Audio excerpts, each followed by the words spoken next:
شایەتمان پایەی یەکەمی ئیسلامە، چونکە ئەم دوو چەمکە لا ئیلاهە ئیلا الله محەممەد ڕەسوول الله پوختە و ڕۆحی ئیسلام لە خۆ دەگرن.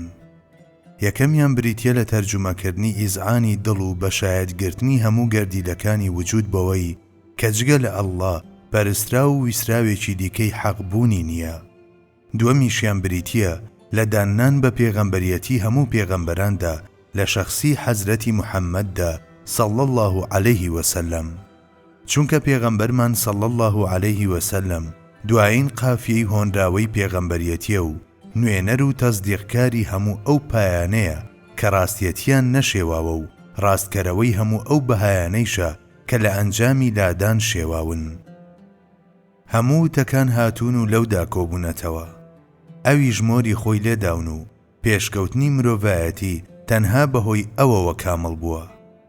بۆیە ئەو وەک پێغەمبەرێکی کامڵ هاوڕێ لەگەڵ دینێکی کامڵدا بۆ لای مرۆڤایەتی هاتووە و شایەتی لەسەر هەموو پێغەمبەران هەر لە حەزرەتی ئادەمەوە تا مەسیح داوە. ئەشهەدو ئەنە محەممەدەن ڕەسوول الله بەم مانایە دێت.